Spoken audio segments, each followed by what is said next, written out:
Halo semuanya, perkenalkan nama saya Saulan Norteori Gatianto dari Prodi Informatika dengan NPM 2307-12397. Pada kesempatan kali ini, kami akan mempresentasikan mengenai proyek aplikasi kami tentang aplikasi bencana. Sebelum itu, perkenalkan juga teman saya yang dalam pengerjaan proyek ini. Halo, perkenalkan nama saya Sebastian Abel Zuljian. Saya dari kelompok Safe Type, yaitu kelompok 1. Halo semuanya, perkenalkan nama saya Ivan Sareka Duramirasta. Saya dari kelompok 1 aplikasi bencana dengan NPM 230712403 dari Prodi Informatika. Halo semuanya, perkenalkan nama saya Joycelyn dengan NPM 230702396. Di video kali ini saya akan menjelaskan apa itu bencana dan permasalahan sebab akibat dari sebuah aplikasi bencana. Yang paling pertama adalah bencana itu merupakan rangkaian peristiwa yang mengancam ataupun mengganggu kehidupan masyarakat, baik yang disebabkan oleh 3 faktor. Yang paling pertama yaitu faktor alam, yang kedua faktor non-alam, yang ketiga faktor manusia. Dari faktor-faktor tersebut mengakibatkan timbul dan rusaknya dan kerugian pada manusia maupun lingkungan. Kemudian permasalahannya, pertama sudah banyak aplikasi-aplikasi bencana yang membuat berbagai fitur yang dapat menyelesaikan masalah yang ada. Meskipun begitu, dari aplikasi-aplikasi tersebut tetap ada kekurangan fiturnya. Nah, pastinya ada sebabnya dong. Sebab dari aplikasi yang banyak ini, karena kan Indonesia merupakan negara di mana daerah yang sering terjadinya bencana, sehingga banyaknya aplikasi bencana yang dibuat. Akibat dari banyaknya yang membuat aplikasi mengenai bencana adalah perbedaan setiap fungsi aplikasi. Setiap aplikasi itu mempunyai fungsi yang berbeda-beda dan terbatasnya ide untuk mengembangkan ataupun menciptakan hal baru karena sudah terdapat banyak fitur yang kita pikirkan terus sudah masuk di aplikasi, dan banyaknya fitur tersebut membuat kita sedikit mempunyai ide untuk mengembangkannya. Saya akan menjelaskan info tentang BMKG. Yang pertama yaitu fungsi BMKG yaitu mengetahui sebuah iklim cuaca serta bencana-bencana alam seperti tsunami, gempa bumi, dan serta kualitas udara juga. Yang kedua yaitu BMKG ini memiliki potensi menambahkan hotline untuk menghubungi sebuah lembaga yang menanggulangi bencana. Selanjutnya menambahkan WIT jika terjadi bencana. Oke. Selanjutnya yaitu keunggulannya, yang pertama memiliki fitur yang lebih lengkap dari aplikasi lain, mudah digunakan, informasi yang akurat, serta memiliki kekurangan yaitu ada beberapa fitur yang tidak tersedia. Oke, selanjutnya ada Inarix personal, yaitu fungsi yang pertama memberikan informasi tingkat bahaya suatu wilayah dan dilengkapi dengan rekomendasi aksi untuk melakukan antisipasinya secara pasif seperti itu. Kemudian potensinya itu bisa ditambahkan fitur real time update atas bencana yang terjadi di area tersebut. Yang kedua, selanjutnya keunggulannya itu mencakup informasi tentang potensi sebuah bencana yang akan terjadi di area tersebut. Yang kedua yaitu mencakup banyak fitur yang berat seperti video edukasi, laporan kegiatan, hotline, dan lain-lain. Selanjutnya kekurangannya itu penampilan UI kurang menarik sehingga pengguna atau user kurang tertarik dalam menggunakan fungsi di aplikasi tersebut. Kemudian dari Pakma Indonesia, fungsinya yaitu mengetahui daerah yang memiliki gunung vulkanik yang aktif serta mengetahui aktivitas gunung vulkanik tersebut. Yang selanjutnya itu potensinya ya dapat memberikan cara untuk menanggapi jika terjadi erupsi selanjutnya yang kedua ada menambahkan hotline dengan lembaga penanggulangan bencana.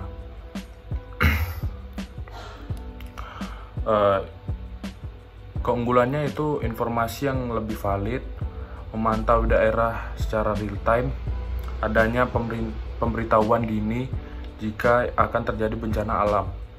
Kekurangannya itu masih bergantung dengan aplikasi BMKG. Terdapat beberapa keterbatasan.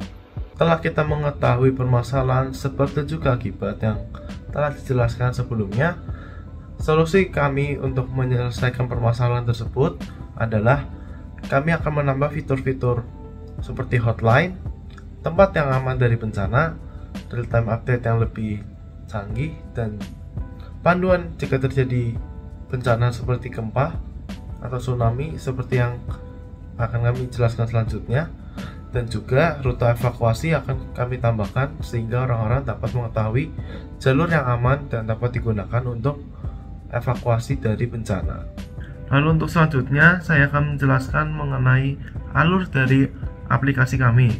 Yang sebelum itu saya akan menjelaskan mengenai database dari aplikasi kami. Database kami ini terdiri dari beberapa data yang kita ambil dari berbagai sumber seperti tim SAR, info BMKG, Google Maps, BNPB, data chat, data user, data riset, dan data yang telah kami buat itu sendiri. Setelah kita mengetahui database dari aplikasi ini, lalu jika kita memulai programnya akan langsung ke loading screen. Lalu setelah dari loading screen akan ke beranda. Nah, di beranda ini ada beberapa fitur di aplikasi kami. Yang pertama ada cuaca. Cuaca, setelah itu ada lokasi bencana, jalur evakuasi, forum, panduan, pengaturan, profil, info tsunami, serta hotline. Lalu saya akan menjelaskan bagian hotline terlebih dahulu. Di dalam hotline terdapat 5, yaitu ada panggilan darurat, SAR, BMKG, posko bencana, dan ambulan. Dalam panggilan darurat itu sendiri terdapat telepon dan panggilan. Dalam SAR sama juga seperti panggilan, tetapi di sini ada lokasi dan map. Lalu BMKG juga sama seperti SAR, posko bencana juga sama, dan ambulan juga sama. Lalu jika program tersebut telah dipakai, akan bisa balik ke beranda lagi. Lalu selanjutnya ada bagian login atau profile. Di bagian profile ada register dan login. Jika tidak mempunyai akun, maka dapat mendaftar terlebih dahulu, lalu memasukkan data nama, email, nomor HP, serta password. Lalu data akan disimpan. Jika register berhasil, maka akan kembali ke halaman login. Jika tidak, akan memasukkan ulang datanya. Lalu di halaman login sendiri akan memasukkan nama, email atau nomor handphone, lalu masukkan password. Jika nama, email atau nomor handphone serta password ada yang salah, maka akan kembali lagi. Jika benar, maka akan kembali ke halaman login. Lalu ada juga info tsunami yang memiliki alur data, lalu ada mapnya juga yang menunjukkan kalau itu terjadi tsunami di daerah tersebut. Lalu data tersebut dapat dari database yang telah kami buat. Lalu selanjutnya ada fitur pengaturan. Di pengaturan ini ada mode gelap, notifikasi, lokasi, bahasa, dan tentang aplikasi. Dari mode gelap itu dapat mengganti mode, notifikasi sendiri akan mengaktifkan notifikasi jika ya akan mengaktifkan, jika tidak maka tidak akan mengaktifkan lokasi. Begitu juga sama. Lalu bahasa, dari bahasa ini kita mengambil hanya 4: Indonesia, Inggris, Mandarin atau Chinese, dan juga Jepang, serta tentang aplikasi. Lalu yang sisanya adalah panduan, forum, jalur evakuasi, lokasi bencana, serta cuaca.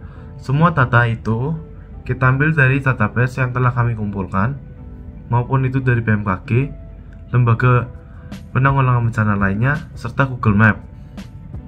Lalu semua dari flowchart ini atau bagian alur akan kembali lagi ke beranda, lalu ke loading screen, lalu program atau aplikasi akan selesai. Saya akan menjelaskan tampilan project aplikasi kami yang bernama Seastep. Oke, di sini kita langsung masuk saja ke home. Di sini ada fitur berupa cuaca, lokasi bencana, data tsunami, dan rute evakuasi. Nah, di sini fitur cuaca hari ini menampilkan lokasi kita sekarang, temperatur dan kondisi cuaca saat ini. Bisa kita langsung masuk ke sini, ada perkiraan cuaca dan ada saran untuk menggunakan sunscreen untuk memberitahu user perkiraan hujan hari ini dari jam berapa dan apa hujannya nanti, dan ada sarannya juga. Oke, langsung saja. Ini ada lokasi bencana. Di sini menunjukkan lokasi daerah bencana kita. Tapi ini bukan yang hari ini, jadi ini bisa juga diambil dari tahun lalu, dari bencana yang baru terjadi. Di sini juga ada keterangan petanya. Lalu lanjut ke data tsunami. Data tsunami ini ada waktu gempa, magnitudo, kedalaman, dan wilayah. Wilayah juga kita bisa pencet untuk lokasinya. Di sini ada Palu, Sulawesi Tengah, daerah wilayahnya, lalu ada Banten, Jawa Tengah, dan lain-lainnya. Lalu ada rute evakuasi. Rute evakuasi menunjukkan rute evakuasi jika terjadi bencana di sekitar Anda. Dan di sini juga ada keterangan peta. Lalu ada panduan. Panduan ini mencakup 3 poin, yaitu ada terjadi gempa bumi, setelah terjadi gempa bumi, lalu jika berpotensi tsunami. Lalu ada forum. Forum ini menjelaskan tentang user-user yang ngechat memberi pesan di sini untuk apakah ada bencana di sekitar mereka, untuk memberitahu lebih awal kepada user lain. Karena jika misalnya dari BMKG belum ada, maka forum ini bisa membantu user lain juga agar tahu lebih awal dari bencana tersebut. Lalu ada hotline. Di sini ada panggilan darurat, SAR, BMKG, posko bencana, dan ambulan. Di sini dari telepon kita bisa manggil langsung. Dan di sini ada fitur mute mic, mute speaker, dan langsung bisa end. Dan di sini juga ada telepon dan lokasi untuk badan SAR, lokasi di sekitar Anda. Di sini BMKG juga, posko bencana juga ada, ambulan juga ada. Lalu langsung ke profile. Profile ini belum saya jelaskan. Untuk profile ini tadi kita harus masuk ke profile dulu untuk login. Jadi kalau misalnya belum ada login, kita bisa langsung daftar lewat sini. Kita harus daftar dengan nama, email, nomor handphone, dan kata sandi. Jika sudah daftar, kita akan diarahkan ke sini untuk langsung masuk, dan kita masuk ke profile. Dan di sini ada dari pengaturan, ada mode gelap, notifikasi, lokasi, bahasa, dan tentang. Tentang ini menjelaskan tentang aplikasi kita ini.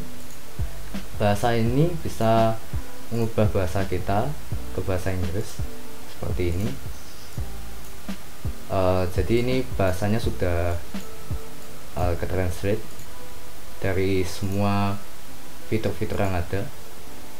Lalu kita bisa juga mengganti lagi bahasa sebelumnya.